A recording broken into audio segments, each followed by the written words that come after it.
In 1983, a home run was erased from the record book. Then, weeks later, it was put back. In 2003, a bat belonging to one of the most feared power hitters in baseball was sawed in half on a clubhouse table. He was suspended. His career home run total did not lose a single one. And in 1920, baseball banned a pitch by name. Then let 17 pitchers keep throwing it anyway. 5 times in baseball history, the line between what counted and what did not became almost impossible to explain. Here is what everyone believes about baseball's record book. It is sacred, untouchable. The one sport where the numbers are treated like scripture, where a 61 or a 756 carries more weight than almost anything else in American sports. Fans assume there is a rule, a line. Cross it and the number gets wiped. Stay under it and the number survives. That belief is the reason baseball arguments always end with someone pulling up a number. Not what you saw, not what you remember. What actually happened, according to the record. Here is the first case that breaks that belief. Kansas City is on the road at Yankee Stadium, July 1983. Top of the 9th, 2 outs, Kansas City trailing 4-3. George Brett steps in against Rich Gossage. He drives a pitch into the right field seats. A 2-run homer. Kansas City takes the lead 5-4. Brett rounds the bases and the Royals dugout empties to greet him. Then Yankees manager Billy Martin walks out and asks the umpires to inspect Brett's bat. The rule was obscure but real. Pine tar was not allowed to extend more than 18 inches up the barrel. The umpires measure it against the width of home plate, 17 inches at the time. It is too far. The home run is wiped from the board. Brett is called out. The Yankees are declared the winners, 4-3. He does not accept that quietly.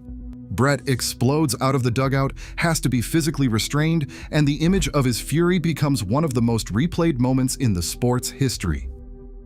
Here is the twist that makes this case genuinely strange. American League President Lee MacPhail overturns the ruling days later. The home run is reinstated. On August 18th, the game resumes from that exact moment, weeks after it originally ended. Kansas City closes it out, winning 5-4. So for a short window, that home run existed, then did not exist, then existed again. A number that flipped states twice before the record book finally settled on the truth. That is where the real investigation begins, because Brett's bat was not the only piece of equipment that put a number on trial. 20 years later, Sammy Sosa steps into the box in a game against Tampa Bay. He shatters his bat on a groundout. Cork spills out onto the infield dirt. Sosa claims he grabbed the wrong bat by mistake, that the corked one was only for batting practice. MLB confiscates and tests 76 of his other bats. Every single one comes back clean. He still serves a suspension. But here is the detail that gets buried in that story. Nothing from Sosa's career home run total was erased. The punishment landed on the man, not on the numbers he had already produced. Compare that to Brett. 2 bat violations. 2 completely different outcomes. If you like baseball stories hidden inside the numbers, subscribe to Sabermetrics Stories.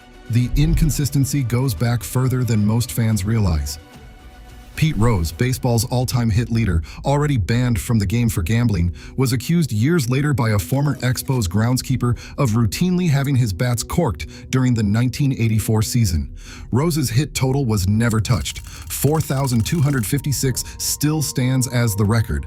No suspension, no asterisk, an accusation that never even reached the same process Sosa went through. Same allegation, essentially. Cork inside a bat, used to gain an edge at the plate. But one player got x-rayed, suspended, and fined. The other got a quote in a newspaper decades later, and nothing else.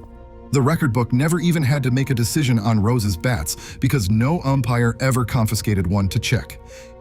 Here is where the story gets even stranger. In 1920, baseball banned the spitball outright. Pitchers were no longer allowed to apply foreign substances to the ball, but the league did not erase what already existed. It grandfathered in 17 established spitball pitchers, allowing them to keep throwing the exact pitch every other pitcher in baseball was now forbidden to use. For years, 17 pitchers were legally throwing a pitch that everyone else in the league had just lost access to. Picture a lineup card from 1921. One pitcher on the grandfathered list still loading up the ball exactly like he had for a decade, while every other pitcher had just lost access to that same pitch. His strikeout total that season, his ERA, his win total, all of it recorded in the exact same column as every pitcher who had just lost that pitch forever. No asterisk, no footnote. The rule changed for the sport, and the record book did not change with it. Those numbers simply became history, exactly like everyone else's numbers did. That brings us to the number that should have tested this pattern the most: the steroid era. Home run totals from the late 1990s through the mid-2000s became some of the most controversial numbers in modern baseball history. Mark McGwire hit 70 home runs in 1998 with a bottle of androstenedione sitting in his locker, a substance already banned by the NFL and the NCAA at the time. Baseball had no rule against it yet. The record stood. 3 years later, Barry Bonds hit 73, breaking McGwire's mark despite never having hit even 50 home runs in a single season before that year. That record still stands too. Congressional hearings followed, the Mitchell Report followed, and after all of it, Major League Baseball has never placed an asterisk on a single record from that era. Here is the part that should not make sense. Look at the 5 cases side by side. A homer that got erased, then unerased. A corked bat that ended a suspension but never touched a home run total. An accusation that never even reached a hearing. 17 pitchers grandfathered into keeping a banned pitch, and an entire era of inflated numbers left exactly as they were hit. There is no consistent line here, no single rule that predicts which number survives and which one gets questioned. Equipment gets caught on a technicality and erased in an instant, or gets caught and changes nothing. A banned pitch keeps producing official stats for over a decade after the ban. Records produced during baseball's PED era stay untouched for over 20 years and counting. That is not really a story about cheating. It is a story about what baseball has quietly decided counts as a threat to a number, and what it has decided does not.